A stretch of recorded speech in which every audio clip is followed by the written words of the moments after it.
ఆనందమయీ చైతన్యమయీ సత్యమయీ పరమే. In the night as in the day, be always with me. In sleep as in waking, let me feel in me always the reality of your presence.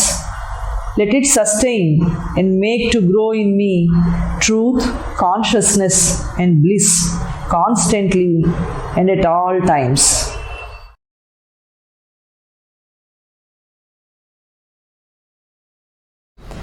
రెండవ ప్రశ్న అడిగాం. అదేమిటంటే, what is one to do to prepare oneself for the yoga? యోగంలోకి ప్రవేశించడానికి సంసిద్ధులం కావాలంటే ఏం చేయాలి? యోగంలోకి ప్రవేశించాక ఏం చేయాలో అమ్మ ఇప్పుడు చెప్పారు. ఇలా ఈ పద్ధతి ద్వారా చేయండి పరివర్తన కలగాలంటే అని. ఇప్పుడు ప్రశ్న వచ్చింది, అసలు యోగంలోకి ప్రవేశించాలంటే మానవుడు లేదా సాధకుడు సంసిద్ధత ఎట్లా ఉండాలి? ఎట్లా సంసిద్ధులం కావాలి మనం యోగంలోకి ప్రవేశించడానికి అంటే, అమ్మ ఎప్పుడూ కూడా ఒకే మాటలో తేలికగా సూటిగా హత్తుకునేటట్టుగా చెప్పేస్తారు. మళ్ళీ పెద్ద వివరణలు కూడా ఒక్కోసారి అవసరం ఉండవు. To be conscious first of all అన్నారు, అంతే. ఎలా సంసిద్ధులం అవుతాము యోగంలోకి ప్రవేశించడానికి ముందర? సంసిద్ధత ఏమిటి అంటే, మనం ముందుగా చైతన్యవంతులమై ఉండాలి. ఈ చైతన్యం అనేది మాతారవిందుల యొక్క లక్ష్యంలో మనకి ఎప్పుడూ కనిపిస్తుంది. మనని గురించి మనం చైతన్యంతో ఉండడం, మనమంటే ఏమిటో తెలుసుకోవడం. చైతన్యం కలిగి ఉండడం అంటే ఏమిటి? నేనెవరో తెలుసుకోవాలి. నేనెవరో తెలుసుకోవాలంటే మరి ఎక్కడో అక్కడ కూర్చుని జీవితాన్ని సన్యసించి విచారణ ద్వారా మాత్రమే కదా నేనెవరో తెలుస్తుంది. కానీ ఆ విధంగానూ తెలుసుకోవచ్చు. అలా కాకుండా కర్మలలో పాల్గొంటూ కూడా నేనేమిటి అని కూడా మనం తెలుసుకోవచ్చు. అది కూడా సాధ్యపడుతుంది. ఎప్పుడైనా కావాలంటే తాత్కాలికంగా జీవితం నుంచి కొంతకాలం ఈ కర్మలని సన్యసించి విచారణ ద్వారా తెలుసుకోవటం అనేది ఒక్కొక్కసారి అవసరమవుతుందేమో, కానీ అంతరంగ సన్యాసంతో మాత్రమే. అంతరంగ సన్యాసం, బాహ్య కర్మ, ఈ రెండిటి ద్వారా మాత్రమే మనమేంటో మనకు తెలుస్తుంది. మనమేంటో, ఎవరు మనం? శ్రీ అరవిందుల యొక్క దర్శనంలో ఇప్పుడే చెప్పుకున్నట్లుగా మనోజీవ శరీరాలం. మనమంటే మనోజీవ శరీరాలం. ఇవి ఒక్కొక్క భాగం ఒక్కొక్క రకంగా ఇది ఆలోచిస్తూ ఉంటుంది. ఈ మూడింటిని కూడా ఒకే తాటి మీద నడిపించి ఒకే విధమైన జ్ఞానం వైపుగా తీసుకువెళ్ళటానికి చేసే సాధన యోగం. ఇప్పుడు మనందరికీ కూడా మనలో ఉన్నటువంటి ఇన్సిగ్నిఫికెంట్ పోర్షన్ మాత్రమే తెలుసు అన్నారు అమ్మ. మనమేం we are conscious of only an insignificant portion of our being. అసలు మనం మొత్తం మన అస్తిత్వంలో మనకేం తెలుసు? అస్సలు ప్రధానం కానటువంటి భాగం తెలుసు, అప్రధానమైన భాగమే తెలుసు, అల్పమైన భాగమే తెలుసు. అదేమిటి? నేను అని మనతో అనిపిస్తున్నటువంటి ప్రకృతిని గురించి మనకి తెలుసు. ఆ ప్రకృతే నేను అనేటువంటి తాదాత్మ్యత పొందుతున్నాము కనుక ఒక అల్పమైన అప్రధానమైనటువంటి ప్రకృతి భాగాన్ని గురించే మనకి తెలుసు, కానీ అసలైనటువంటి చైతన్యం గురించి, మిగతా అస్తిత్వ భాగం గురించి మనకేం తెలియదు. అయితే ఈ అచేతన, ఇంత అన్కాన్షియస్గా మనం జీవితాలని గడుపుతున్నాం. మానవుడు ఏం చేస్తున్నామో చైతన్యం లేకుండానే గడిపేస్తున్నాం. మనమేంటో మనకు తెలియదు, మనం ప్రపంచంలోకి ఎందుకు వచ్చామో తెలియదు, ఏం చెయ్యాలో తెలియదు, జీవితం అయిపోవడం అంటే ఏంటో తెలీదు, ఎక్కడికి వెళ్తామో తెలీదు, మళ్ళీ ఎక్కడికి వస్తాము, ఎందుకు వస్తాము, ఏమిటి, ఎక్కడ పుడతాము, ఎలా పుడతాము, ఇవన్నీ గందరగోళంగా ఉండేటువంటి ప్రశ్నలు, అయోమయ స్థితే తప్ప అసలు నేనంటే ఏమిటి, నేను ఏం చేయాలి అనేది మనకి తెలియనటువంటి అచేతనలోనే మన జీవితం అంతా కూడా గడిచిపోతోంది. అమ్మ అంటున్నారు, it is this unconsciousness that keeps us down to our unregenerate nature and prevents change and transformation in it. మనం ఏమిటో మనకు తెలుసుకోవడానికి పెద్ద ఆసక్తి ఏమి ఉండదు. ఏదోనండి, ఏవో వింటూ ఉంటాం కదా, కొన్ని వింటూ ఉంటాం, వాటి ప్రభావంలో జీవితాలు గడిచిపోతూ ఉంటాయి. ఏదో పుట్టాము, ప్రారబ్ధ కర్మలు వచ్చాయి, వాటినన్నిటినీ కూడా ఏదో చేసుకుంటూ ఉన్నాము, చేసుకుని పాపపుణ్యాల ఆధారంగా వచ్చే జన్మలు వస్తాయి. ఇలా ఏదో ఒక స్థూలమైనటువంటి వినికిడి ద్వారా కలిగినటువంటి భావనతోనే జీవితాలన్నీ గడిచిపోతున్నాయి. ఇది చైతన్యం లేనటువంటి స్థితి. ఇలాంటి అచేతన స్థితిలోనే ఉండి నేను జీవితం గడిపేస్తాను అని అనుకునేటట్లయితే ఈ అచేతనం అన్ని ఏం చేస్తుందో అమ్మ చెప్తున్నారు. That keeps us down to our unregenerate nature. ఇప్పుడున్నటువంటి మన ప్రకృతి ఉందే, ఇది నేను పునరుజ్జీవించాలి అని అనుకోదుట. నేను ఉన్నతమైనటువంటి ప్రకృతిగా మారాలి అని అనుకోదు. ఇది ఇలా డీజనరేటెడ్గానే నేను ఉంటాను, ఇప్పుడున్న అజ్ఞాన స్థితిలో, అచేతన స్థితిలోనే నేను ఉంటాను తప్ప నేను మళ్ళీ రీజనరేట్ కావాలి, నేను పునరుజ్జీవింపబడాలి, నేను ఉన్నతమైనటువంటి ప్రకృతిగా నేను మారాలి అని మాత్రం ఈ ప్రకృతి అనుకోదు. అంచేత ఈ అచేతన మనం ఏంటో మనకు తెలియకపోతే ఈ అచేతన ఏం చేస్తుంది? ఇది మార్పుని పొందడాన్ని అడ్డుకుంటుంది. ఈ అచేతన అన్కాన్షియస్నెస్ మార్పుని పొందడాన్ని అడ్డుకుంటుంది, పరివర్తన పొందడానికి అడ్డుకుంటుంది, పునరుజ్జీవనం పొందనటువంటి మన ప్రకృతిని కింద స్థాయికి కట్టిపడేస్తుంది. ఇప్పుడున్నటువంటి అజ్ఞాన ప్రకృతిని ఇట్లాగే ఉంచేస్తుంది అచేతన. ఎందుకంటే మనం ఇలాగే గడిచిపోతోంది, మనం పెద్దగా దీని మీద ఏమీ ఆలోచించటం లేదు, తెలుసుకోవడానికి ఏమీ ప్రయత్నం చేయటం లేదు. ఎంత ఆలోచిస్తే మాత్రం ఏం తెలుస్తుంది అనుకుంటాం. ఎంత ఆలోచించినా ఏం తెలుస్తుంది? నేను, నా పేరు, నా ఊరు, లేకపోతే ఏదో కొద్దిగా నేనేం చదువుకున్నాను, మా సాంప్రదాయం ఎట్లా ఉండేది, మా తాత ముత్తాతలంతా ఎట్లా ఉండేవాళ్ళు, ఇంత తెలుస్తుంది. కానీ ఇంతకంటే మించి పెద్దగా తెలుసుకోవడానికి ఏముంటుంది? వింటున్నాము, అందరూ ఎలా ఉంటున్నారో మనం అలాగే ఉంటున్నాము, పనులు చేస్తున్నాము అని ఈ అన్కాన్షియస్నెస్, ఈ అచేతన ఈ భావాలతోనే మన్ని ఈ జడ ప్రకృతికి కట్టిపడేస్తూ ఉంటుంది. అమ్మ చెప్తున్నారు, ఈ అచేతన ద్వారానే, ఇలా అచేతన ఉన్నట్లయితే ఏం జరుగుతుంది? అన్కాన్షియస్గా ఎప్పుడైతే మనం ఉంటామో, చైతన్య రహితులుగా ఎప్పుడైతే ఉంటామో, విశ్వంలో ఉన్నటువంటి దైవ వ్యతిరేక శక్తులు, అన్డివైన్ ఫోర్సెస్ పనిచేస్తూ ఉన్నాయి. పరిణామంలో డివైన్ ఫోర్సెస్ వచ్చాయి, అన్డివైన్ ఫోర్సెస్ కూడా వచ్చాయి. ఈ దివ్య శక్తులు, దైవానికి సంబంధించిన శక్తులు వచ్చాయి ప్రపంచంలోకి, దైవాన్ని వ్యతిరేకించేటువంటి అదివ్య శక్తులు అవి కూడా వచ్చాయి. అవి ఎందుకు వచ్చాయి? పరిణామంలో ఈ రెండింటికి పని ఉంది. ఆసురీ శక్తులు అని కూడా వీటిని అనొచ్చు, అదివ్య శక్తులని, అన్డివైన్ ఫోర్సెస్. ఈ దైవానికి వ్యతిరేకంగా పనిచేసేటువంటి శక్తులు అవి ఎంపిక చేసుకుని ప్రపంచ పరిణామంలోకి వచ్చాయి. మేము దైవాన్ని వ్యతిరేకించే పని చేస్తాం.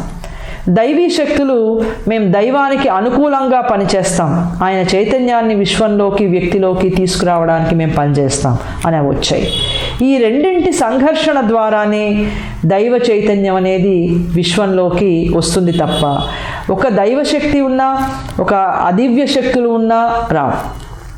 మరి ఈ రెండు ఉంటే మనం ఏం చేస్తాం? దైవమే ఈ రెండింటినీ తీసుకొచ్చి, దైవమే మనకి అన్కాన్షియస్గా ఉండమని చెప్పి అన్నీ ఆయన చేసి, ఇప్పుడు యోగం చేయి నువ్వు అంటే ఏమైనా అర్థం ఉందా అంటుంది మన మనస్సు.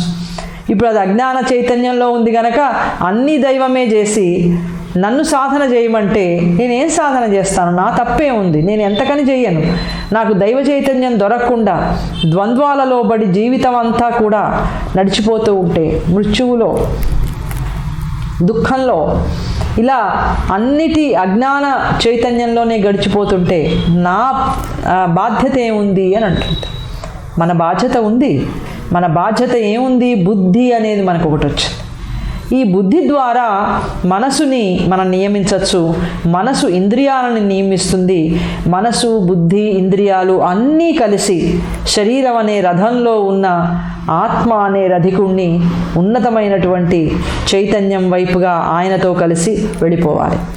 కనుక బుద్ధి అనేది ఒకటి ఉంది మనకి. అదివ్య శక్తుల్ని రానివ్వకుండా ఉండాలంటే బుద్ధిని ఉపయోగించాలి. ఇది మానవుడి యొక్క బాధ్యత. అచేతనలోనే మనం ఉన్నట్లయితే దైవ వ్యతిరేక శక్తులు, అన్డివైన్ ఫోర్సెస్ మనలో ప్రవేశించి మనల్ని బానిసలుగా చేసుకుంటాయి. అవి చెప్పినట్టే నడుస్తే ఈ సుఖ దుఃఖాలు ఎందుకు వస్తున్నాయో ఎప్పుడూ అయోమయంలో పడుతూ ఉంటాం. దుఃఖంలోనే జీవితం గడిచిపోతూ ఉంటుంది, మృత్యువులోనే జీవితం అంతా గడిచిపోతూ ఉంటుంది.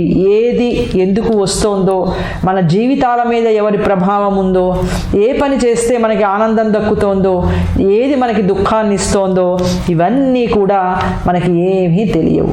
ఇన్ని తెలియకపోయినా పర్వాలేదు, కాసేపు ఏడుస్తూ, కాసేపు నవ్వుతూ, కాసేపు మృత్యు వస్తే దాని పాలబడుతూ, మళ్ళీ జన్మ వస్తే తీసుకుంటూ నేను ఇలాగే ఉంటాను అంటే మంచిది, ఇట్లాగే ఉండు, ఈ బాధలే పడు అని దైవం అంటాడు. కానీ బలవంతంగానైనా వీటి ద్వారానే మనని ముందుకి తోస్తూ ఉంటాడు. గగ్గోలు పెడుతూ, పెడబొబ్బలు పెడుస్తూ, బాధపడుతూ, ఏడుస్తూ, ఆక్రోషిస్తూ ఈ ద్వంద్వాలలో పడి చాలా నెమ్మదిగా మనం ముందుకు పోతూ ఉంటాం. ముందుకు పోవడం ఖాయం, కానీ ఇట్లా వెళతాం, ఎందుకో తెలియదు. తోస్తే ముందుకు పడతామే, తంతే బూరెల గొంపలో పడ్డాడంటారే, తంతే బూరెల గొంపలో పడ్డాట, తంతే దన్నేవు కానీ బాగున్నాయి, ఈ బూరెలు తింటూ కూర్చుంటాను ఈ గంపలోనే అన్నట్టు. అట్లా మన ప్రకృతి కూడా భగవంతుడు ఈ ద్వంద్వాలు అనేటువంటి దాని ద్వారా మన దెబ్బలు తీస్తూ ఉంటే ఎక్కడో పోయి పడి నేనే పడ్డాను, పర్వాలేదు, పడితే పడ్డాను, బాగుంది అనుకుంటూ ఉంటాం. అట్లా పోవాలి ముందుకి, తన్నులు తింటూ బాధలు పడుతూ పోవాలి. ఎందుకని అట్లా బాధలు పడుతూ పోవాలి? అదే చెప్తున్నారు, అన్కాన్షియస్గా ఉండడం వల్ల, అన్డివైన్ ఫోర్సెస్ మనలోకి రావడం వల్ల they make us their slaves. అనగా వాటి బానిసలుగా మనం చేసుకుంటాయి. ఈ బానిసత్వంలో మనం ఉండాల్సి వస్తుంది అని చెప్పారు. అందుకని మనం ఏం చేయాలి? మనం బుద్ధిని ఉపయోగించి you are to be conscious of yourself, you must awake to your nature and moments, you must know why and how you do things or feel or think them. మన మెడిటేషన్ ఇది. మనం ఏం ధ్యానం చేస్తాం శ్రీ అరవిందుల యోగంలో? మన ధ్యానము అంటే ఇదిగో మదర్ చెప్పినటువంటి వీటన్నిటి మీద కూడా మనం పూర్తిగా ఏకాగ్రత పెట్టి ఇవన్నీ ఏమిటో మనం తెలుసుకుంటూ పనులు చేయటం, పనుల ద్వారా తెలుసుకోవటం, ఈ రెండూ కూడా సమాంతరంగా చేయటం పేరు ధ్యానము. సో ఏం చెప్తున్నారో చూడండి. మనని గురించి మనం ఎలా ఉండాలి? You are to be conscious of yourself. మనని గురించి మనం ఎరుక కలిగి ఉండాలి. తెలుగులో మంచి మాట ఎరుక. అదే ఎరికే లేదా అంటూ ఉంటారు చూడండి. ఆ ఎరుకే ఎరికే అయింది, నీకు తెలీదా అంటూ ఉంటారు. ఏం తెలుసుకోవాలి నన్ను గురించి? మన గురించి తెలుసుకునేవి బోలెడెన్ని ఉన్నాయి. ఏంటది? మన ప్రకృతిని గురించి మనం తెలుసుకోవాలి. మన నేచర్ ఎట్లా ఉంది, మన ప్రకృతి ఏం కోరుతోంది, ఏమడుగుతోంది, ఇది మనని ఎట్లా ఏ దారిలో నుంచి తీసుకెడుతోంది. మనం కాన్సన్ట్రేట్ చేస్తే మనకి ఇవి అర్థమవుతూ ఉంటాయి, అన్నీ తెలుస్తాయి. బుద్ధి ఉంది కాబట్టి విషయ జ్ఞానం మనకు వస్తుంది, కానీ వెంటనే మనని ఇంద్రియాలు కిందకి లాగుతూ ఉంటాయి. అహమేమో కప్పేస్తూ ఉంటుంది. అహం ఇంద్రియాలు ఏం చెప్తున్నాయో మనసు వాటికి అనుకూలంగా కారణాన్ని చెప్పి ఇంద్రియాలు కోరుతున్నది, అహం కోరుతున్నది, ఇవే చేస్తూ ఉంటుంది. ఇది మన బానిసత్వం. మనమంటే మనలో ఉన్నట్టు మనం అంతరాత్మలం. పరిణామంలో మనం అంతరాత్మలుగా శరీరంలోకి వచ్చాం కనుక మనము అంటే మన అంతరాత్మ. ఇప్పుడు అంతరాత్మ దేనికి బానిస అయిపోతోంది? అంతరాత్మ చైతన్యం ఇదిగో ఈ ప్రకృతికి, ఈ ఇంద్రియాలకి, మనస్సు చేసేటువంటి ప్రకృతిని ఇంద్రియాలని సమర్థిస్తూ మనస్సు చేసేటువంటి ఆలోచనలకి, భావాలకి బానిస అయిపోతూ ఉంటే మనం ఎప్పుడూ ఈ ద్వంద్వాలలో, అయోమయంలో ఇలాగే ఉంటాం.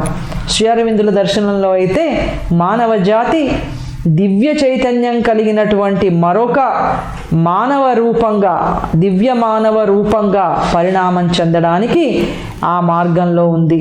ఆ మార్గం మనం అంగీకరిస్తామా, అంగీకరించమా అనేటువంటిది మన చేతిలో ఉంది. అంగీకరించకపోతే మనం ఈ స్థాయిలోనే ఇలాగే ఉంటాం.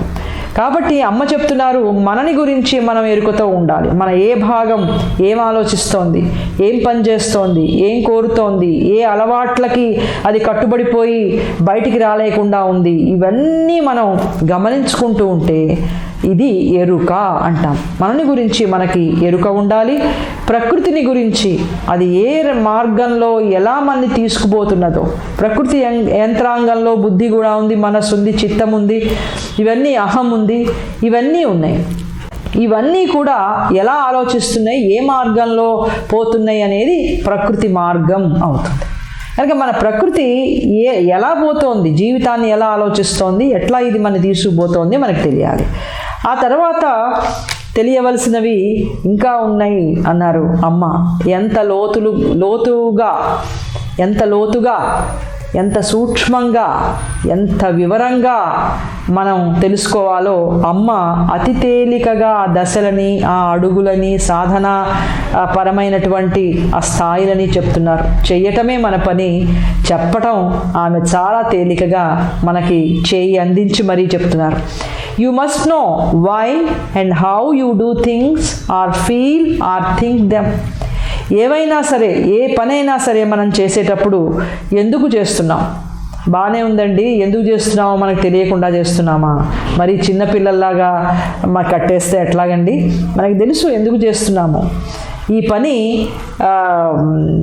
సాత్విక స్థితి నుంచి చేస్తే గనక ఒక రకంగా ఉంటుంది, ఏ పనైనా రాజసిక స్థితి నుంచి చేస్తే ఒక రకంగా ఉంటుంది, తామసికమైనటువంటి స్థితి నుంచి చేస్తే ఒక రకంగా ఉంటుంది. తామసికమైనటువంటి గుణం కలిగితే నా ఒక్కడికి మాత్రమే అత్యంత మోటైన ప్రయోజనం కలిగే పని చేస్తానంటుంది తామసిక గుణం. చాలా మోటు, క్రూడ్ అంటామే, ఆ క్రూడ్ చాలా మోటైనటువంటి లాభాన్ని, చాలా కింద స్థాయికి చెందినటువంటి సంతోషం అనే పేరుతో ఉండే ఒక తక్కువతనాన్ని, ఇవన్నీ కోరుకుంటుంది జడత్వం. మరి రాజసిక స్థాయికి వెళ్ళినప్పుడు అక్కడి నుంచి ఒక క్రియాశీలకమైనటువంటి స్థితి రాజసిక స్థాయి. ఏదో ఒకటి చేస్తూ ఉండాలి, 24 గంటలు ఏదో పని చేయాలి. అది ఉపయోగపడే పనైనా సరే, ఉపయోగం లేకపోయినా సరే, ఎప్పుడూ ఏదో ఒక పనిలో నిమగ్నమైపోయి ఉండాలి. ఇలా ఆలోచిస్తుంది రాజసిక స్థాయి. సాత్విక స్థాయి ఇది కొంత ప్రశాంతతతో, కొంత తన చుట్టూ ఉన్నటువంటి వాళ్ళందరినీ కూడా, వాళ్ళ గురించి కూడా ఆలోచిస్తుంది. ఇలా ఆలోచించడం కూడా అహంకార పరిధిలో ఆలోచించటమే, ప్రకృతిలో ఉండి ఆలోచించటమే. మనం తెలుసుకోవాల్సింది సాధనలో ఎందుకు మనం పనులు చేస్తున్నాం, ప్రకృతి తృప్తి కోసం చేస్తున్నాము అనేటువంటిది మనం తెలుసుకోవాలి. తర్వాత హౌ యూ డూ థింగ్స్, ఎట్లా చేస్తున్నాం మనం పని ఎట్లా చేస్తున్నాము అంటే అది కూడా చైతన్య స్థాయికి సంబంధించింది. ఇట్లా చేస్తే బాగుంది, చాలు, ఇంత చేస్తే చాలు, ఇది మంచి పనే, ఇది ఉత్తమమైన పనే, ఇది పుణ్యమైనటువంటి పనే, ఈ స్థాయిలో పనిచేస్తే చాలు అని అనిపిస్తుంటే కూడా మనం యోగ సాధనలో మనకి అర్హత ఉండదు. ఇంకా ఉన్నతమైనటువంటి దైవ చైతన్యం కోసమే మన యోగ సాధన కావాలి. కనుక ఏ స్థాయి నుంచి మనం పనిచేస్తున్నామనేది మనకి తెలియాలి. ఆ తర్వాత మరొకటి or feel or think them.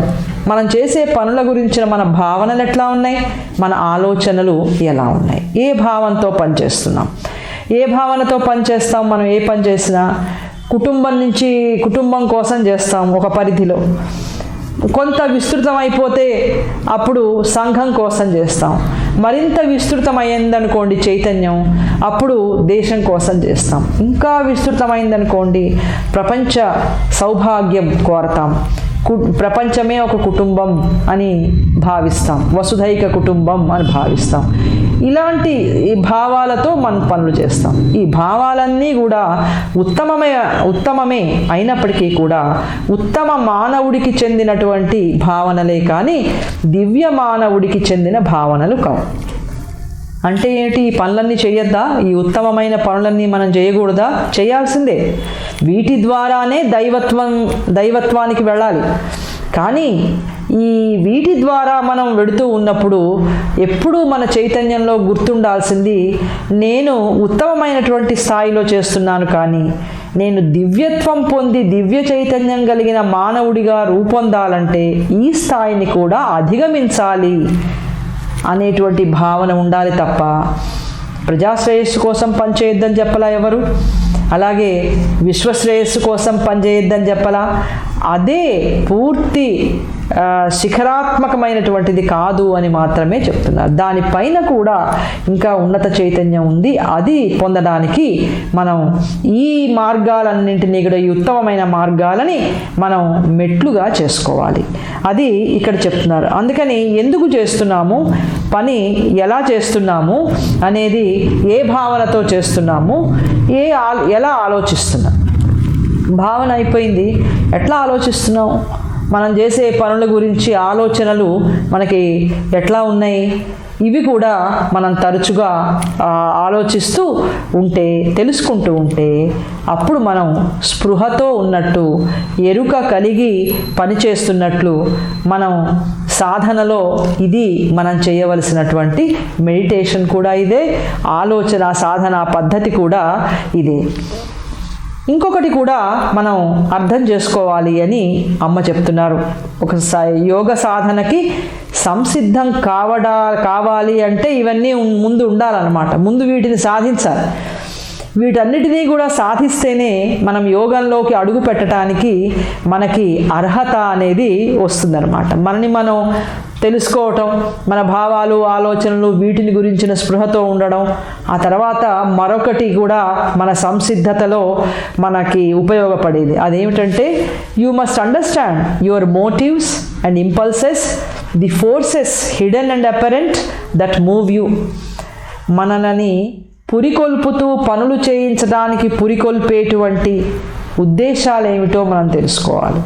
ఎందుకు తెలియదు ఉద్దేశాలు? నా ఉద్దేశమే కదా, నేనే కదా, నా మోటివ్తో నేను పనిచేస్తున్నాను. నేను ఒక మోటివ్ పెట్టుకున్నాను, ఒక ఉద్దేశం పెట్టుకున్నాను, ఆ ఉద్దేశంతో పనిచేస్తున్నాను. ఈ పని చేస్తే నేను చక్కగా హాయిగా జీవించగలను, ఏ బాధ లేకుండా సౌకర్యవంతంగా సుఖంగా నేను జీవించగలను. ఈ పని చేస్తే నా చుట్టుపక్కల వాళ్ళందరినీ కూడా నేను సంతోషపెట్టగలను. ఈ పని చేస్తే నేను ఒక ఎథికల్ స్టేట్కి వెళ్ళగలను, నైతిక స్థాయికి నేను వెళ్ళగలను, అది నాకు తృప్తి ఇస్తుంది. ఇలా ఏదో ఒక ఉద్దేశం పెట్టుకుని మనం పనులు చేస్తూ ఉంటాం. ఈ ఉద్దేశాలు ఏవి కూడా దైవ చైతన్యానికి సరికావు. ఈ ఉద్దేశాల ద్వారానే వెళ్ళాల్సి వచ్చినప్పటికీ కూడా ఆ స్థాయికి వెళ్ళినప్పుడల్లా మనం రిఫర్ చేసుకోవాల్సింది దైవ చైతన్యానికి రిఫర్ చేసి మనం అది సాధించాలి అని పెట్టుకోవాలి. కనుక ఎప్పుడు కూడా మన మోటివ్ ఏముంది అని ఆలోచించుకోవాలి. ఒక పని చేయడంలో, జీవించడంలో నా ఉద్దేశం ఏమిటి, తర్వాత ఏవి ప్రేరేపణ చేస్తున్నాయి నేను పని చేయడానికి. మనం అనుకుంటాం ఏదైనా ఉద్దేశం కానీ ప్రేరణలు కానీ అన్నీ నా నుంచే వస్తున్నాయి అనుకుంటాం. మన నుంచి రావటంలా, మన ప్రకృతి నుంచి వస్తున్నాయి. మనం అంటే మన అంతరాత్మ. మనం అంతరాత్మలం గనక మనము అని అన్నప్పుడల్లా మనం అంతరాత్మని రిఫర్ చేసుకోవాలి. అంతరాత్మ అనుకున్నది చేస్తుందా? చేయలేకపోతోంది. ఎవరనుకున్నది అంతరాత్మ అవును అవును అని ముద్ర వేస్తోంది?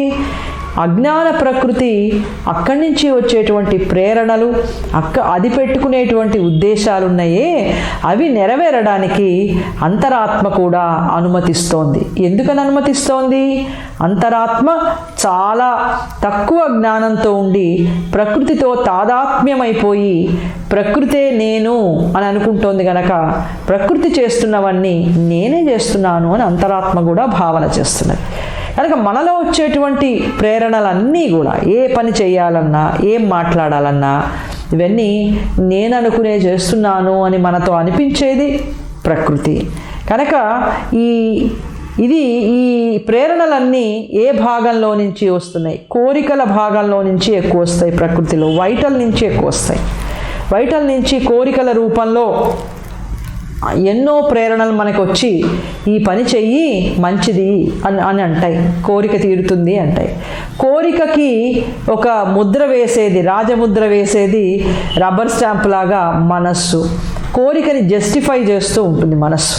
ఎందుకంటే ఇది కూడా అజ్ఞానంలో భాగమే గనక ఆలోచనలు, రీజనింగు అన్నీ కూడా కోరికలకి అనుకూలంగా చేసి మనసు కరెక్టే చేస్తున్నావు, నువ్వు ఈ రీజన్ కరెక్ట్, ఈ రీజన్ బట్టి నువ్వు ఈ పని చేస్తున్నావు అంటుంది.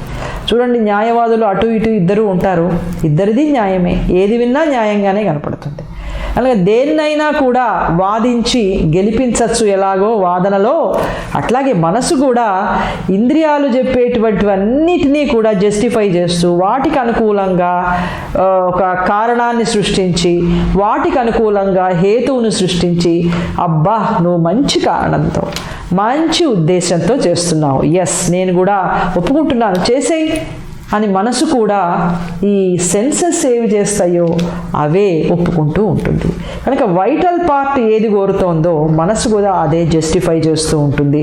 కనుక ఈ ఫోర్సెస్ అన్నీ ఎక్కడి నుంచి వస్తున్నాయో ఇవన్నీ లోతుగా మనం నిష్పక్షపాతంగా చూస్తే తెలుస్తాయి తప్ప ఊరికే చూసి బాగానే ఉందండి, కరెక్ట్ రీజనింగ్తోనే పనిచేస్తున్నాను అని ఇందాక మనం ఇప్పుడు దాకా చెప్పుకున్నట్టుగా ఓ మంచి కారణంతో నేను పనిచేస్తున్నాను అని మనతోనే అంతరాత్మతోనే అనిపించేటువంటి ఒక బలమైన అజ్ఞాన చైతన్యమే నిలబడాలన్న యంత్రాంగం మనలో ఈ ప్రేరణలకి, ఉద్దేశాలకి కారణమని తెలుసుకోవాలి. అలాగే కొన్ని శక్తులు మనలో కనిపించేవి, హిడెన్గా ఉన్నవి ఉంటాయి అన్నారు మదర్.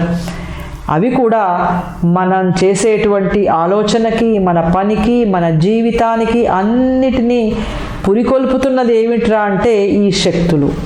ఈ శక్తులు ఉన్నాయని మనకు తెలుస్తోందా? మనకు తెలియటల్లా. ఏవో కొన్ని అప్పుడప్పుడు తెలుస్తూ ఉంటాయి, కొన్ని ఏమో చాలా రహస్యంగా మనలో దాక్కుని ఉంటాయి. నిజానికి అవి చేసే పనులే, వాటి వల్లే అవే మనని నడిపిస్తున్నాయి. గుర్రానికి రెండు పక్కల గంతలు కట్టి పెడితే అది ఎలాగైతే సూట్ అయిన దారిలో పోతుందో ఆ పక్క కనపడదు, దానికి ఈ పక్క కనపడదు. అట్లాగే ఈ శక్తులు కూడా మన కళ్ళకి గంతలు కట్టేసి, బుద్ధికి గంతలు కట్టి అవి ఎటువైపు తీసుకువెళ్ళాలనుకుంటున్నాయో ఆ మార్గాన్ని మాత్రమే మనకి చూపిస్తాయి.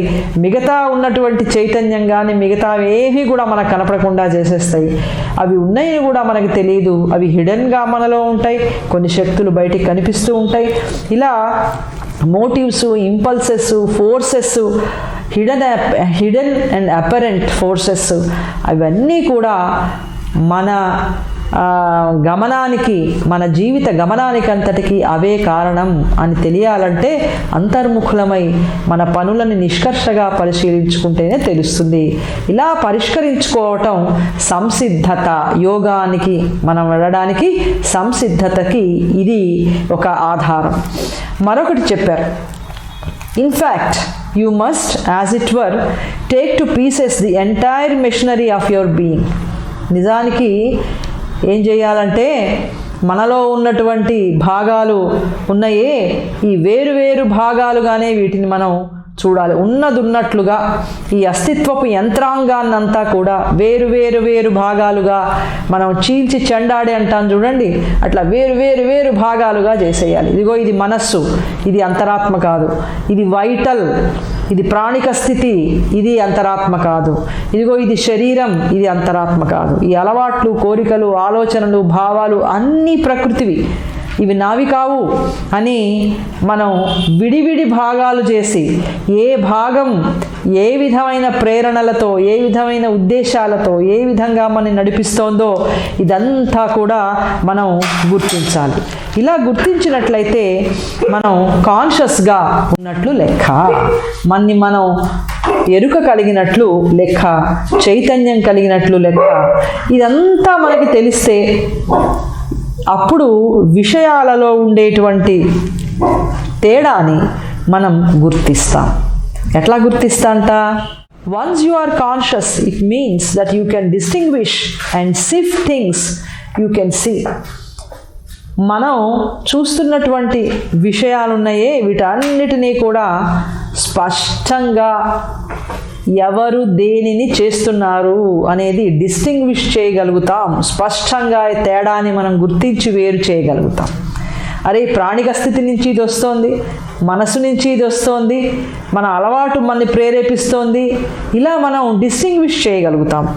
ఆ తర్వాత మదరు చాలా అద్భుతమైనటువంటి మాట చెప్పారు. ఇట్లా మన భాగాలను గురించినటువంటి చైతన్యం మనకుంటే వీ కెన్ సిఫ్ట్ థింగ్స్, జల్లెడ పట్టేస్తాం మనం. జల్లెడ పట్టడం అనే మాట ఒకటి తెలుగులో అంటాం. అదేంటి, చాలా మెత్తగా రావాలంటే జల్లెడ పట్టేస్తాం అంతే. అవసరం లేనిదంతా కూడా బయటికి వెళ్ళిపోతుంది, ఏది కావాలో అది మాత్రమే వస్తుంది. అట్లా శోధించటం, జల్లెడ పట్టేస్తాం. మన వ్యక్తిత్వాన్ని అంతటినీ కూడా జల్లెడ పెట్టేసి ఏది ఎట్లా ఆలోచిస్తోందో, ఏది పురికొల్పుతోందో, ఏది మనతో పనిచేయిస్తోందో ఇవన్నీ కూడా మనకి పూర్తిగా గుర్తించి మనం శోధించి జల్లెడ పట్టేస్తూ ఉంటాం. ఇలా చేయటం వల్ల ఏం జరుగుతుంది? ఇలా చేయటం వల్ల మన చైతన్యాన్ని, మన అంతరాత్మని ఏ శక్తులు మన కిందికి లాగుతున్నాయి, ఏ శక్తులు మనకి సహాయపడుతున్నాయి కూడా తెలిసిపోతుంది. ఇప్పుడు మనకు తెలియటాలా, అజ్ఞాన చైతన్యంలో ఉన్నప్పుడు శక్తులు ఉన్నాయని తెలియటాలా, అవి లాగుతున్నాయని తెలియటాలా, అవి సహాయపడుతున్నాయని తెలియటాలా. అంటే కేవలం చాలా తామసిక స్థితిలో ఉండేటువంటి క్షుద్ర శక్తుల గురించి కాదు ఇవన్నీ. అవేవో చేతబళ్ళు చేశారు, దెయ్యాలు బట్టాయి, భూతాలు బట్టాయి, ఇవన్నీ అసలు ఈ రకమైనటువంటి ఆలోచన ధోరణి కాదు. ఇవన్నీ కూడా అసలు లేవు. ఇవన్నీ అజ్ఞాన ప్రకృతి సృష్టి. వీటి గురించి చెప్పటల్లా. పరిణామానికి కావలసినటువంటి శక్తులు ఉన్నాయే, ఆ పరిణామంలో దైవ చైతన్యం వైపుగా ప్రపంచమంతా వెళ్ళడానికి అనుకూలించే శక్తులు, దైవ చైతన్యం వైపుగా పోకుండా ఆటంకపరిచి కిందికి లాగేటువంటి శక్తులు, కనపడేవి కనపడనివి బోలెడన్ని ప్రపంచంలో పనిచేస్తున్నాయి. వాటిని గురించి చెప్తున్నారు మదర్. కనుక ఈ దైవ చైతన్యం వైపు మనం వెళ్లకుండా కిందికి లాగే శక్తులేంటి, దైవ చైతన్యం వైపుగా తీసుకువెళ్ళేటువంటి అనుకూల శక్తులేమిటో కూడా ఈ సాధన జరిగింది కదా. మన చైతన్యాన్ని అంతటినీ మనం జల్లెడ పట్టేసాం, ఏ భాగం ఏ విధంగా ప్రేరణ ఇస్తుందో తెలుసుకున్నాం. వీటన్నిటి వల్ల మనకు తెలిసిపోతాయి. ఈ శక్తుల సంగతి కూడా తెలుసుకుంటాం. మరొకటి తెలుస్తుంది. అవేంటిటా అనంటే మదర్ చెప్తున్నారు.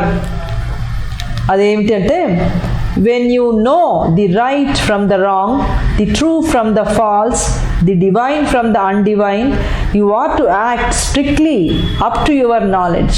మరొకటి చెప్తున్నారు. మనకి కొన్ని తెలిసిపోతాయి, ఏది సరి అయినది ఏది కాదు. ఏ దృష్టి నుంచి సరి అయినది, దైవ చైతన్యం వైపుగా తీసుకువెళ్ళడానికి సరి అయినది ఏది. ఉత్తమమైనటువంటి సాత్విక స్థితి ఉందే, మానవ చైతన్యంలో ఉన్నతమైనటువంటి స్థితి సాత్విక చైతన్యం, దాన్ని చేరుకోవడం. అక్కడ నుండి చేసినటువంటి ఉత్తమమైన పనులు కూడా మనని దివ్య చైతన్యం వైపుగా పోవటానికి అడ్డుపడచ్చు. ఒక తృప్తి అడ్డుపడచ్చు, ఆనందం అడ్డుపడచ్చు, ప్రశాంతత అడ్డుపడచ్చు. సాత్విక స్థితిలో ఇవన్నీ మనకు వస్తాయి. వచ్చినప్పుడు మన అంతరాత్మ చాలా ఆనందిస్తుంది, ప్రశాంతంగా ఉంటుంది, తృప్తిగా ఉంటుంది. అబ్బా, ఇంకా నేను సాధించాల్సింది ఏమీ లేదు, సాధించేటువంటి ఉన్నత స్థితి అంతా సాధించా, చక్కగా అంతా బాగా ఉంది, ఇక నేను సాధించాల్సింది లేదు, వెళ్ళాల్సింది లేదు, ఏమీ లేదు అని అంటుంది. ఇది సాత్విక స్థితిలో ఎంత సరి అయినటువంటి పనైనా, ఎంత సరి అయిన చైతన్యమైనా దైవ చైతన్యానికి పోవడానికి మనకి అడ్డుపడుతుంది కనుక ఇది కూడా మనం తెలుసుకుంటాం. నేనున్నది సాత్విక స్థితిలో, ఇది సాధించాను, చాలా బాగుంది, కానీ ఇక్కడి నుంచి కూడా ఇది మజిలీ మాత్రమే. ఇక్కడి నుంచి మళ్ళీ నా పెట్టే బేడ అన్నీ సర్దుకుని దైవ చైతన్యం వైపుగా నేను వెళ్ళాలి.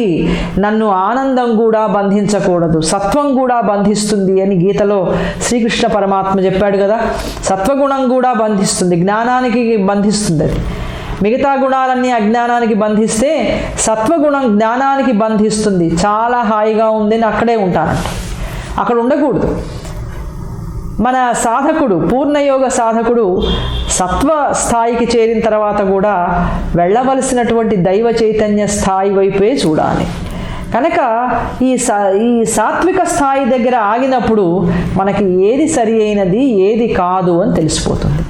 సాత్విక స్థాయికి వెళ్లకుండా కింద స్థాయిల్లో ఉంటే, కింద స్థాయిలో ఉన్నప్పుడు సాత్విక స్థాయికి ఎట్లా వెళ్ళాలో తెలుస్తుంది. కింద స్థాయి సరి అయింది కాదు అని తెలుస్తుంది. ఏ స్థాయిలో ఉన్నప్పుడు ఆ స్థాయికి తగ్గ ప్రమాణాలు, ధర్మాలు ఉంటాయి. ఆ స్థాయి ధర్మాలని, ఆ చైతన్య స్థాయిలో ఉండే ప్రమాణాలని పాటిస్తూ వాటిని నిర్వహిస్తూ నేను వెళ్ళవలసిన స్థాయి ఇంకొకటి ఉంది అని ఎప్పుడూ స్ఫురణలో ఉండడం, ఎరుక కలిగి ఉండడం.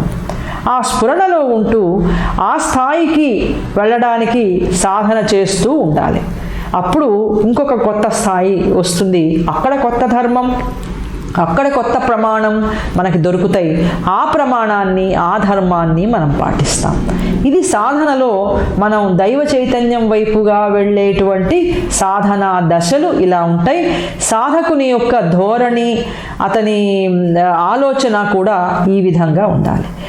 అంచేత ఇప్పుడు ఏ శక్తులు మన కిందకి లాగుతున్నాయో పరిణామంలో, ఏ శక్తులు మనకి అనుకూలంగా ఉన్నాయో ఇవి తెలిసిపోయిన తర్వాత ఏది సరి అయినదో ఏది కాదో కూడా తెలుస్తుంది. ఏది సత్యమో ఏది అసత్యమో తెలుస్తుంది. సత్యం అనేది కూడా ఒకటే ఉండదు. చిట్ట చివర ఎక్కడో దివ్య చైతన్యం సాధించిన తరువాత కూడా ఇంకా సత్యం ఉంటుంది. సత్యం అనేది ప్రతి దశలో కూడా ఉంటుంది. ఒక సత్యం నుంచి ఇంకొక సత్యానికి ఎడతాం, ఒక ధర్మం నుంచి మరొక ఉన్నతమైన ధర్మానికి ఎడతాం, ఒక ప్రమాణం నుంచి ఇంకొక ఉన్నతమైన ప్రమాణానికి ఎడతాం. కనుక ఇవి ఎప్పుడూ కూడా ఉన్నతోన్నతంగా క్రమానుగతంగా వెళుతూనే ఉంటాయి. కనుక ఏది సత్యం ఏది అసత్యం అని కూడా తెలుస్తుంది. పూర్ణ సత్యం అని కాదు, ఆ స్థాయి సత్యం అక్కడ ఉంటాం. ఇక్కడ ఇది సత్యం కాదు, మరొక సత్యాన్ని అందుకోవాలి అని తెలుస్తుంది. పరిణామంలో ఏ సత్యాన్ని మనం పట్టుకోవాలో తెలుస్తుంది. పరిణామంలో ఉండేటువంటి పరిణామాన్ని అంగీకరించి పరిణామంలో వెడుతున్నటువంటి ప్రపంచాన్ని అర్థం చేసుకుని పరిణామానికి ఒక ఆద్యుడుగా ఉండి పరిణామానికి అంతటికీ కూడా ప్రభువుగా ఉన్నటువంటి దైవాన్ని మనం తెలుసుకుంటాం. ఆ దైవాన్ని, ఆ దైవ సత్యం ఏమిటో మనకి తెలుస్తుంది. ఆ దైవ సత్యం వైపుగా మనం వెళుతూ ఉంటాం. పరిణామంలో పూర్ణయోగ సాధకుడు ఇలా ఉంటుంది. ఆ తర్వాత ఏది దివ్యము ఏది అదివ్యము అని కూడా తెలుస్తుంది. మొదలు చెప్పారు. దైవం అంటే ఏమిటి, దైవం కానిది ఏమిటి. ఒక్కొక్కసారి దైవం కూడా ఇంకొక రూపంలో కనిపిస్తాడు, దైవం కాని రూపంలో దైవం ఉంటాడు. ఈ రెండూ కూడా జరుగుతూ ఉంటాయి. సాధారణ స్థాయిలో మనసుకి భావాలు, ఆలోచనలు దైవము అంటే ఒక రకంగా ఆలోచిస్తుంది. మానవ శ్రేయస్సు కోరేవాడు, మృత్యువు దరికి తేనివాడు, జర వ్యాధులు ఇవన్నీ కూడా లేకుండా చేసేవాడు, తర్వాత దుఃఖం అనేది లేకుండా సకల సౌకర్యాలు, సకలమైనటువంటి మంచిని మానవుడు ఏదైతే మంచి అనుకుంటున్నాడో, మానవుడు దేనినైతే ఆదర్శం అంటున్నాడో వాటిని నిలబెట్టేవాడు దైవము అని మనస్సు ఆలోచిస్తుంది. ఇవే దైవం చెయ్యాలంటుంది. మనలో ఉన్న ప్రాణిక స్థితి ఏం చేస్తుంది? దైవం అంటే ఏమడుగుతుంది? అది కోరికలు తీర్చేవాడే దైవం అంటుంది. తన సంపదలు ఇవన్నీ కూడా పోతూ ఉంటే దైవం లేడు, ఇంకెవరో ఇది చేశారు అంటుంది. కనుక ఏది దైవమో ఏది దైవం కాదో, గొప్ప సంపదలన్నీ కూడా వచ్చి పడిపోతూ ఉంటే దైవానుగ్రహం అంటుంది మనస్సు. అవునవును అంటుంది వైటలు. అంత గొప్ప సంపద, దాన్ని వ్యవహరించడానికి కావలసిన జ్ఞానం లేనప్పుడు అది ఆసురీ సంపద అయిపోయి మన చైతన్యాన్నంతటినీ కూడా కింద స్థాయికి పతనం చేసేసి ప్రతి జన్మ కూడా అత్యంత బాధాకరమైన జన్మగా మనకి కనపడుతుంది. మనం చూస్తున్నటువంటి సంపదలు, ఈ సంపదలన్నీ కూడా ఏమి జ్ఞానాన్ని ఇస్తున్నాయా, అజ్ఞానంలోకి లాగుతున్నాయా మనకు తెలియదు. కనుక దైవం లేని చోట దైవం ఉన్నాడు అంటుంది, దైవం ఉన్న చోట దైవం లేడు అంటుంది. అంచేత ఇట్లా దైవం ఏమిటో దైవం కానిదేమిటో కింద స్థాయిలో ఉన్నప్పుడు మనకు తెలియదు. పూర్ణయోగ సాధకుడు ఇలా సాధనలో సంసిద్ధం కావాలి అంటే ఇలాంటి మెట్ల గుండా వెళ్ళాలి. మనని గురించి మనకి ఎరుక కలిగినప్పుడు మన వైటలు ఏమి కోరుతుందో మనకు తెలుస్తుంది. కనుక ఇది దైవం కాదు అని అర్థమైపోతుంది. మన మనసు ఏం చెప్తోందో మన అంతరాత్మ గ్రహిస్తుంది. కనుక మనసు చెప్పే భావాలలో సత్యం చాలా స్వల్పం, ఇది సత్యం కాదు అని తెలుస్తుంది. ఇలా మనని మనం ముందుగా అంతర్ముఖులమై నిష్కర్షగా మన అస్తిత్వాన్నంతటినీ కూడా ఏ భాగానికి ఆ భాగంగా విడగొట్టి జల్లెడ పట్టి ఎక్కడ ఏ ఒక అజ్ఞాన చైతన్యం ఉన్నదో మనం పరీక్షించుకుంటూ మన పనులలో పరీక్షించుకుంటూ జీవితాన్ని గడపడం పేరు సంసిద్ధత. ఈ సంసిద్ధత చాలా కాలం కొనసాగుతూ ఉంటుంది. ఇక్కడ మనకి విసుగు రాకూడదు, కోపం రాకూడదు.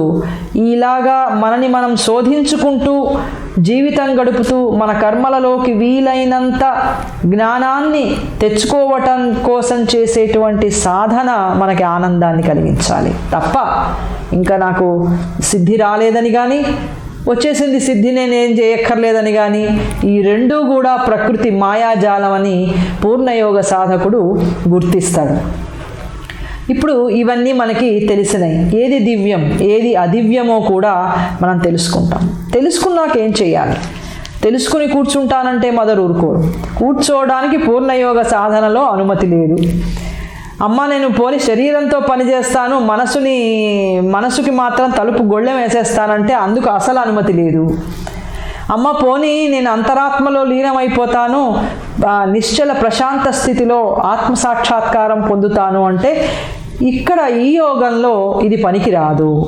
ఈ యోగం కాకుండా నీకు అదే బాగుంటే అది ఉండేటువంటి ప్రదేశాలు ప్రపంచంలో ఉన్నాయి, అక్కడికి వెళ్ళి ప్రశాంతంగా ఉండు. కానీ ఇక్కడ శ్రీ అరవిందుల యొక్క పూర్ణయోగంలో దీనికి కూడా అనుమతి లేదు. మరి పూర్ణయోగంలో సాధకుడు ఏం చేయాలి? సంఘర్షణకి అనుమతిస్తాడు, ఘర్షణ అనుమతిస్తాడు, తెలుసుకుంటాడు. సంఘర్షణలో ఏ చైతన్య శక్తుల వైపు తను ఉండాలో కూడా నిర్ణయం చేసుకుంటాడు. ఈ నిర్ణయం ఒక్కసారిగా ఫలవంతం కాదు, కింద పడుతూ ఉంటాడు, పొరపాట్లు లోనవుతూ ఉంటాడు, మళ్ళీ చేస్తూ ఉంటాడు, ఇలా జరుగుతూ ఉంటుంది. కనుక మనకి ఏది దివ్యం ఏది అదివ్యం, ఏది సత్యం ఏది అసత్యం, ఇవన్నీ కూడా మనం తెలుసుకున్నాక ఏం చేయాలి? మదర్ చెప్తున్నారు ఏం చేయాలంటే you are to act strictly up to your knowledge.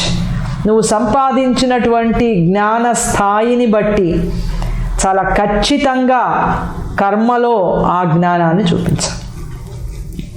ఇది వరకటి కంటే మనం కొంత చైతన్యవంతులం అయ్యాం మనని గురించి, ప్రపంచ జీవితం గురించి. ఇప్పుడు మనం ఏం చేయాలి?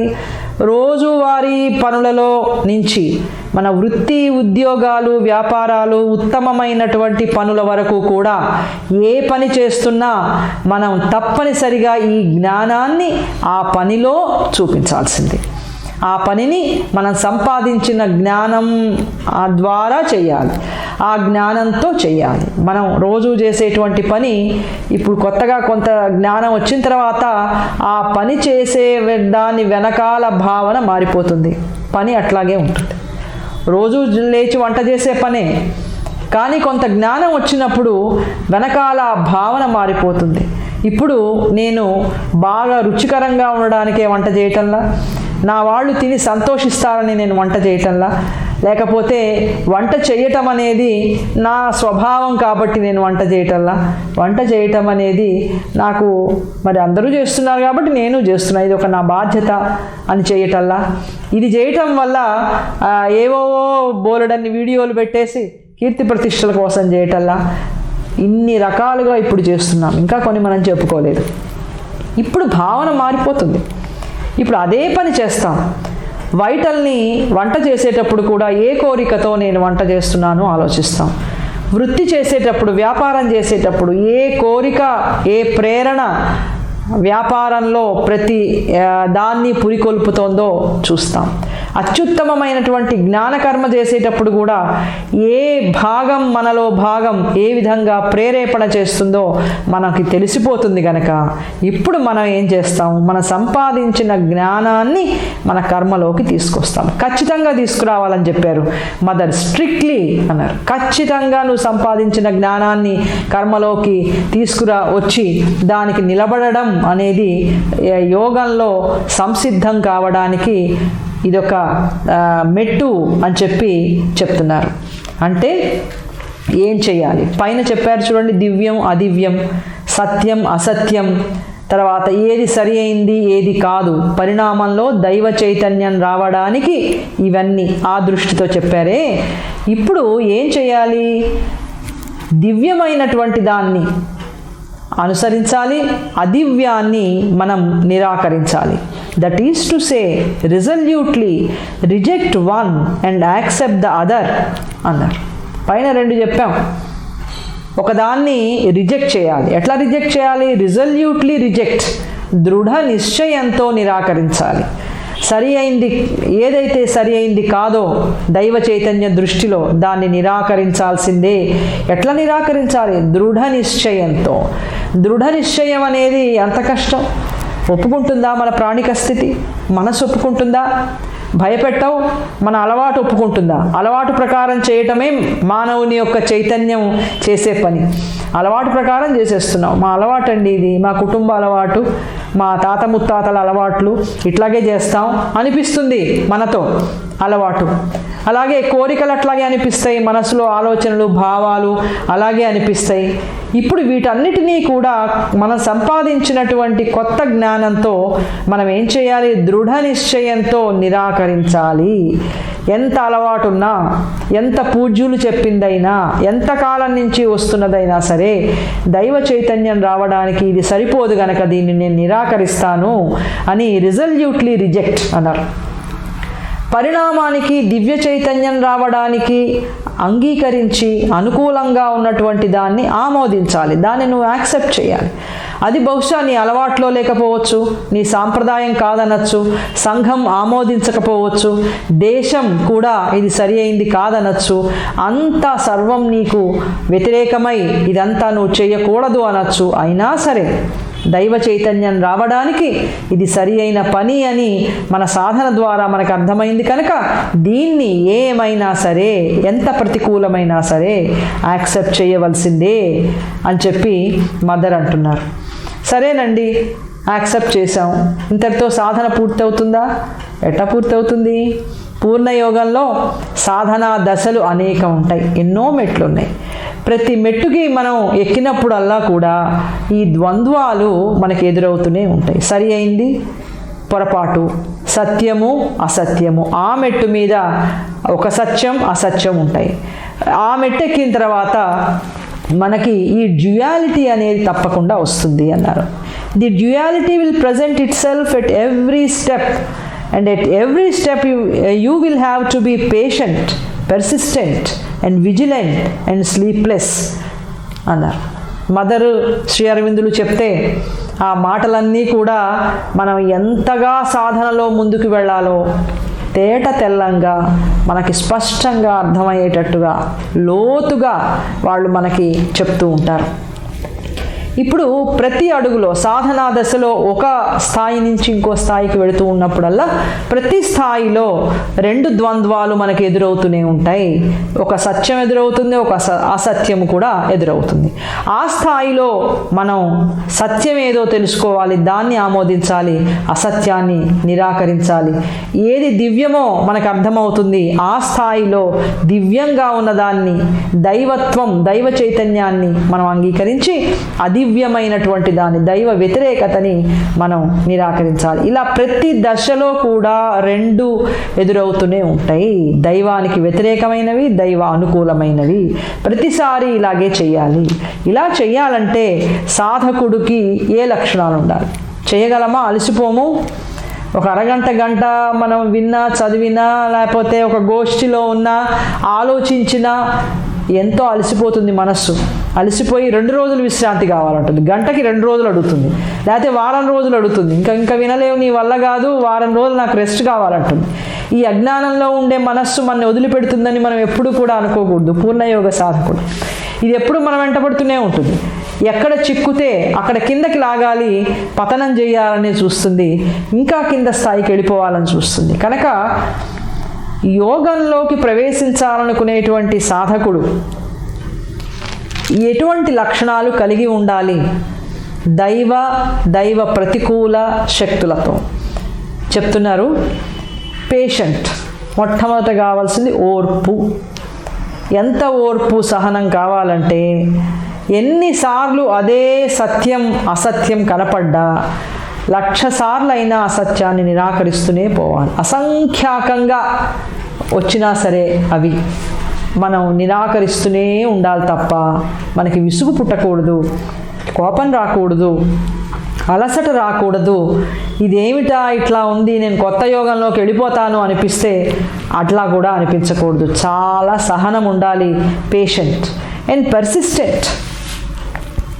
పర్సిస్టెంట్ అంటే నిరంతరంగా వదిలిపెట్టకుండా నిరాకరించటం, వదిలిపెట్టకుండా ఆమోదించటం, ఇవి జరుగుతూనే ఉండాలి. వదిలిపెట్టకూడదు, ఆమోదిస్తూనే ఉండాలి, నిరాకరిస్తూనే ఉండాలి. వెళుతూనే ఉంటాం, మెట్లు ఎక్కుతూనే ఉంటాం. ప్రతి మెట్టు మీద వచ్చేటువంటి 2 డ్యూయాలిటీస్ ఉంటాయి. ప్రతిదాన్ని దేన్ని ఆమోదించాలి, దేన్ని నిరాకరించాలి, నిరంతరం జరిగే ప్రక్రియ, అయిపోయేది కాదు. ఎప్పుడైపోతుంది అనేది అహం పెట్టేటువంటి తొందర. పాఠం ఎప్పుడైపోతుందండి అని అడిగాట స్టూడెంట్ గురువు గారు కొత్తగా వచ్చిన రోజునే. అడిగితే ఎప్పుడైపోతుంది అంటే, నువ్వు పాత పాఠం నీకు బాగా వచ్చింది కదా, ఆ పాత పాఠంలాగా కొత్త పాఠం అనిపించినప్పుడు చదువు అయిపోయినట్టే, వెళ్ళిపోవచ్చు అన్నట్టు. అనగానే 2 రోజులు అవ్వగానే నేను వెళ్ళిపోతానండి అయిపోయింది అన్నట్టు. ఇదేమిట్రా, వచ్చింది 2 రోజులే కదా, అప్పుడే పోతానంటావేమిటి అంటే, పాత పాఠం గుర్తులేదు, ఈ కొత్త పాఠం ఏమో అసలు రావట్లేదు, అందుకని పాత పాఠం కొత్త పాఠం ఒకలాగే ఉన్నాయి, ఇక నేను వస్తానండి, 2 ఒకలాగే ఉన్నాయి కదా అన్నట్టు. అట్లా 2 ఒకలాగే కనిపించడం, మనం దాన్ని వదిలిపెట్టేయడం తొందరగా ఇట్లా చేయకూడదు. పర్సిస్టెంట్గా ఉండాలి. మూడవది విజిలెంట్గా ఉండాలి. ఇవన్నీ ఒక్కసారిగానే చేయాలన్నారు మదర్. విజిలెంట్గా ఉండాలి, అప్రమత్తంగా ఉండాలి. ఎప్పుడు ఏ శక్తి మనం సాధించినటువంటి చైతన్యాన్ని కిందికి లాగేస్తుందో మనకు తెలియదు. పైకి పోతున్న కొద్దీ ఆ ప్రమాదం చాలా ఎక్కువ. మామూలు బాహ్య జీవితంలో కూడా అంతేగా. కొండ అంచుకు వెళ్ళినప్పుడు ఇంకా ఎక్కువ జాగ్రత్తగా ఉండాలి. అక్కడి నుంచి పడ్డాడంటే ఎందుకు పనికి రాకుండా పోతాడు. కొంత ఎత్తు నుంచి పడితే ఏదో కాలో చెయ్యో విరుగుతుంది, కట్టుగడ్డించుకుని మామూలు అవ్వచ్చు. కానీ పైకి పోతూ ఉన్న కొద్దీ ప్రమాదం చాలా ఎక్కువగా ఉంటుంది. అందుకే సాత్విక స్థితిలో అహం పలచబడుతుంది కానీ చాలా పదునుగా ఉంటుంది అన్నారు. ఎంత పదునుగా ఉంటుంది అంటే, పదునైన కత్తిలాగా ఉంటుంది. కొద్దిగా తగలగానే సర్రున లోపలికి తెగిపోయినంత పదునుగా అహం ఉండి, చిన్న పొరపాటు జరిగినా కూడా సాత్విక స్థితిలో కింద తామసిక స్థితికి పడిపోవడానికి పెద్ద అవకాశాలు, గొప్ప అవకాశాలు ఉన్నాయి, చాలా అవకాశాలు ఉన్నాయి. కనుక పైకి పోతున్న కొద్దీ సాధకుడు అప్రమత్తంగా ఉండాలి. ఏ అజ్ఞాన శక్తి ఏ రూపంలో తన సాధననంతటినీ కూడా పతనావస్థకి తీసుకొస్తుందో అని అప్రమత్తంగా ఉండాలి మన భాగాల పట్ల. తర్వాత అన్నారు, స్లీప్లెస్ యాజ్ ద అడెప్ట్స్ సే. మహనీయులైన వాళ్ళు అంటూ ఉంటారే, ఇది పేషెంట్, పెర్సిస్టెంట్, విజిలెంట్, ఓర్పుగా ఉండడం, నిరంతరంగా నిరాకరించడం, ఆమోదించడం, అప్రమత్తంగా ఉండడం, ఇవన్నీ కలిపితే స్లీప్లెస్ అవుతుంది. మహనీయులు చెప్పారే జాగరూకంగా ఉండండి అని. మహనీయులైనటువంటి అనుభవం పొందిన జ్ఞానుల మాట ఉందే, జాగరూకంగా ఉండాలి, స్లీప్లెస్గా ఉండాలి. ఏమాత్రం కూడా రెప్పపాటు వేశామా మనం అజ్ఞానంలోకి పడిపోవడం ఖాయం. గనక స్లీప్లెస్గా ఉండాలి, జాగరూకంగా ఉండాలి సాధకుడు అని చెప్పి మదర్ చెప్పారు. You must always refuse to give any chance whatever to the undivine against divine.